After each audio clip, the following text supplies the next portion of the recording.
نظم کے پہلے بند میں نذیر اکبر آبادی نے دنیا کو دارالمکافات یعنی بدلے کا گھر قرار دیا ہے۔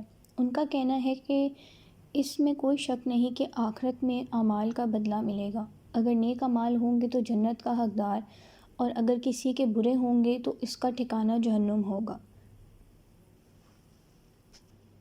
چنانچہ اس پس منظر میں نذیر کا کہنا ہے کہ دنیا وہ عجیب بازار ہے جہاں نیکی اور بدی کی جنس فروخت ہوتی ہے۔ جس کے ساتھ نیکی کرو گے تو تمہیں بھی قدم قدم نیکی کاریوں سے واسطہ پڑے گا، اور اگر کسی کے ساتھ بدی سے پیش آؤ گے تو بدی ہی سمیٹنا پڑے گی۔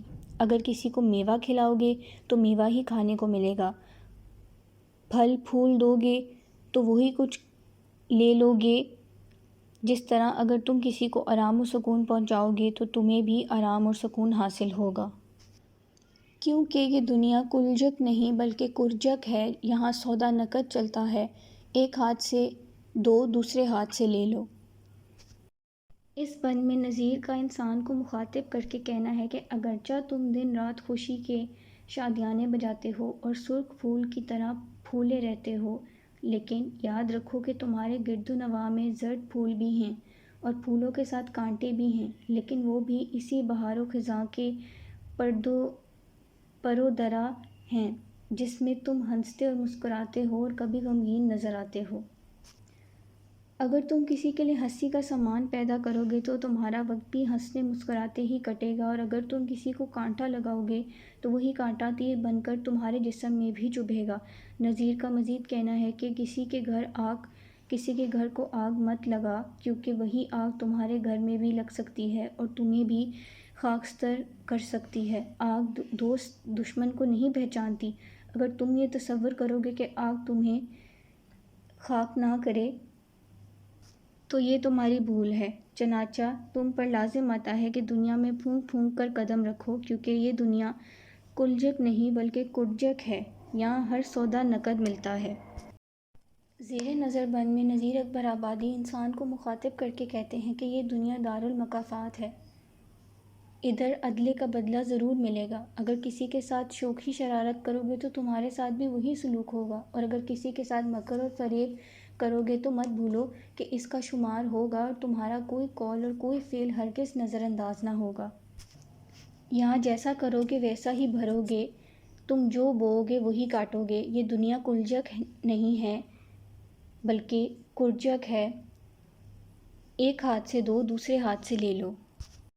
زیر تشریح بند میں نذیر اکبر آبادی انسان کو نصیحت کے انداز میں کہتے ہیں کہ انسان وہ ہے جو دوسروں کا بھلا چاہے، جو اور کی بستی بسانے کے جتن کرے گا اس کی بستی بھی آباد و شاد رہے گی، اور اس کے برعکس اگر کسی کی بستی اجاڑنا چاہے گا تو پھر اس کا گاؤں بھی اجڑ جائے گا۔ کر بھلا ہو بھلا، دوسروں کے بارے میں اچھا سوچو گے تو دوسرے تمہارے بارے میں اچھا سوچیں گے، اور اگر دوسروں کا برا چاہو گے تو پھر دوسرے تمہارے ساتھ بھی وہی سلوک رکھیں گے۔ نذیر مزید کہتے ہیں کہ زمین ہموار ہے اور کسی کی بھی گاڑی بخوبی چل رہی ہے۔ اگر تم نے اس گاڑی کا دھرا توڑ دیا تاکہ گاڑی نہ چل سکے، یا کشتی میں سوراخ کر دیا تاکہ کشتی ساحل مراد پر نہ لگ سکے، تو پھر یاد رکھو کہ تمہاری زندگی کی گاڑی کا دھرا بھی سلامت نہ رہے گا، اور تمہاری گاڑی بھی جہاں کی تہاں رک جائے گی، یا تمہاری کشتی میں بھی سوراخ ہو جائے گا اور وہ بیچ دریا ایسی ڈوبے گی کہ پھر ابھر نہ سکے گی۔ اس بند میں نذیر اکبر آبادی کا کہنا ہے کہ جو دوسروں کو پھل دے گا وہ سدا پھل پائے گا، اور اگر کسی کی راہ میں کانٹے بچھائے گا تو وہ اپنی راہ بھی پرخار پائے گا۔ جیسا کرے گا ویسا بھرے گا، جو بوئے گا وہی کاٹے گا۔ اگر کسی کو آرام دو گے تو تم بھی آرام پاؤ گے، اور اگر کسی کو بے آرامی دو گے تو تمہارا واسطہ بھی بے آرامی سے ہی پڑے گا۔ کر سیوا کھا میوہ۔ نذیر کہتے ہیں کہ یہ بازار دنیا کا دستور ہے کہ یہاں نقد مال ملتا ہے، ادھار کا تصور نہیں۔ یہ دنیا کلجک نہیں ہے بلکہ کرجک ہے، یہاں ایک ہاتھ سے نقدی دو اور دوسرے ہاتھ سے سودا وصول کر لو۔ اس بند میں نذیر اکبر آبادی کہتے ہیں کہ آدمی جب سفر کا ارادہ باندھتا ہے تو سفر کے مطابق ضرورت کا سامان ساتھ لے جاتا ہے تاکہ راستے کی مشکلات سے بچ سکے اور منزل پر صحیح سلامت پہنچ جائے۔ چنانچہ اس پس منظر میں زیر نظر بند میں نذیر اکبر آبادی انسان کو مخاطب کر کے کہنا چاہتے ہیں کہ یہ سفر آخرت درپیش ہے، تمہیں جو کچھ لینا ہے یہاں سے لے لو، نذیر مزید کہتے ہیں کہ اسے دنیا نہ سمجھو، یہ دریا کی منچدار ہے، یہاں کشتی پھنس گئی تو اس کا نکلنا اور ساحل مراد تک پہنچنا مشکل ہو جائے گا۔ زیر تشریح بند میں نذیر انسان سے مخاطب ہو کر اس کو اعلیٰ اور ادنیٰ انسانی قدروں کا فرق سمجھاتے ہوئے کہتے ہیں کہ اگر تم کسی کی تعریف کرو گے اور اس کے کارناموں کو سراہو گے تو یقیناً تمہارے کارناموں کو بھی قدر کی نگاہوں سے دیکھا جائے گا، اور اس کے برعکس کسی کی ذات میں کیڑے نکالو گے تو تمہاری ذات میں بھی کیڑے نکالیں گے۔ اوروں پر تیر چلاؤ گے تو خود بھی نشانہ بنو گے۔ پیار کرنے والوں کو پیار اور نفرت کرنے والوں کو نفرت ملتی ہے۔ کسی کے لیے آسانیاں پیدا کرو گے تو تمہیں بھی آسان راستہ ملے گا، اور کسی کی راہ میں کانٹے بچھاؤ گے تو تمہیں بھی راہ میں کانٹے ملیں گے۔ نذیر مزید کہتے ہیں کہ کسی کو مہمان رکھو گے تو اور اس کی خاطر تواضع کرو گے تو تمہیں بھی یقیناً تمہاری خاطر تواضع ہوگی، اور تمہیں بھی اسی طرح سر آنکھوں پر بٹھایا جائے گا۔ کسی کو روٹی کھلاؤ گے تو تم بھی کبھی بھوکے نہ رہو گے، اور کسی کی پیاس بجھانے کا سامان کرو گے تو تم بھی کبھی پیاسے نہ رہو گے، کیونکہ عدلے کا بدلہ ہے، جیسا دوسروں کے ساتھ سلوک کرو گے ویسا ہی تمہارے ساتھ سلوک ہوگا۔ زیر تشریح بند میں نذیر اکبر آبادی انسان کو دنیا میں رہنے کا قرینہ سکھاتے ہوئے کہتے ہیں، کر بھلا سو ہو بھلا۔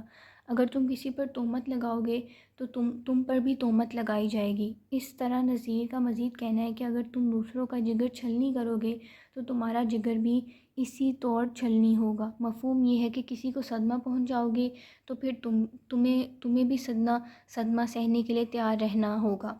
اسی طرح اصول فطرت ہے کہ جو شخص دوسروں کو دھوکہ دیتا ہے اور وفاداری کے بدلے میں بے وفائی کا سلوک کرتا ہے تو اس کے ساتھ بھی یہی سلوک ہوگا، کیونکہ یہ دنیا کا دستور ہے کہ کیے کا پھل ضرور ملتا ہے، جو بوؤ گے وہی کاٹو گے۔ اس شعر میں شاعر کا کہنا ہے کہ تمہیں جو کچھ بھی کرنا ہے اسے جلدی بھگتا لو، کیونکہ تمہیں کچھ معلوم نہیں کہ طلبی کا پیغام کب پہنچ جائے۔ اگر کسی کو نقصان کرو گے تو نقصان اٹھاؤ گے، اور اگر کسی پر احسان دھرو گے تو تم پر بھی احسان ہوگا۔ تم لوگوں کا بھلا کرو گے تو تمہارا بھی بھلا ہوگا، اور کسی کی جڑیں کاٹو گے تو تمہاری بھی جڑیں کٹیں گی۔ زیر نظر بند میں نذیر اکبر آبادی نے خلاصہ زندگی تمثیل کے انداز میں بیان کیا ہے کہ الفاظ دل میں جگہ بنا لیتے ہیں۔ ان کا کہنا ہے کہ قدرت کی طرف سے دنیاوی زندگی کا اصول ہے کہ جیسا کرو گے ویسا بھرو گے۔ اگر کسی کو زہر دو گے وہی زہر تمہیں بھی کھانا پڑے گا۔ ان کا کہنا ہے کہ اگر تم کسی سے میٹھی گفتگو کرو گے تو تمہیں بھی یہ میٹھی ہی گفتگو سننے کو ملے گی، اور اگر کسی کے ساتھ تلخ الفاظ استعمال کرو گے تو تمہارے کان میں بھی تلخ آواز ہی پڑیں گے۔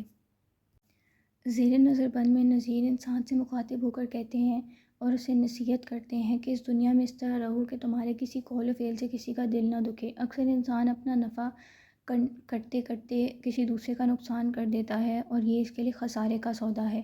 ان کا کہنا ہے کہ انسان پر لازم آتا ہے کہ وہ حلال اور حرام میں فرق رکھے، حلال کھائے حرام نہ کھائے، کیونکہ حرام مال کا ایک نوالہ کھانے سے 40 دن کی عبادت غارت ہو جاتی ہے۔ نذیر کا مزید کہنا ہے کہ انسان کو چاہیے کہ وہ دنیا میں پھونک پھونک کر قدم رکھے اور اس طرح زندگی بسر کرے جس طرح 32 دانتوں میں زبان رہتی ہے۔ جیسا کرو گے ویسا بھرو گے، ایک ہاتھ سے دو گے دوسرے ہاتھ سے لے لو گے۔ نظم کے آخری بند میں نذیر نے پوری نظم کا لب و لباب بیان کر دیا ہے۔ وہ انسان سے مخاطب ہو کر اسے سمجھاتے ہوئے کہتے ہیں کہ میاں دنیا غفلت کی جگہ نہیں، یہاں عقل، شعور، سمجھ بوجھ سے کام لو اور دماغ کو حاضر رکھ کے زندگی بسر کرو۔ اگر تم دوسروں کو خوش رکھو گے تو تم بھی خوش رہو گے، اگر دوسروں کو غم دو گے تو تمہیں بھی غم ہی ملے گا، یہاں نت عدلے کا بدلہ ملتا ہے۔ وہ مزید کہتے ہیں کہ تم پر لازم آتا ہے کہ دنیا میں عاجزی اور انکساری سے زندگی بسر کرو، لوگوں کو خوش رکھو گے تو تم بھی خوش ہی رہو گے۔ دنیا وہ مکان ہے جس میں پاک صاف ہو کر زندگی بسر کرو، اپنے دامن کو برائیوں سے آلودہ نہ کرو۔ جس قدر تمہارا دامن پاک صاف رہے گا اس قدر بے خوف زندگی بسر کرو گے تم۔ یاد رکھو کہ یہ کلجک نہیں ہے کہ جو بھی اپنی مرضی میں آئے تم انجام دے دو، بلکہ یہ کرجک ہے جو کرو گے وہ بھرو گے۔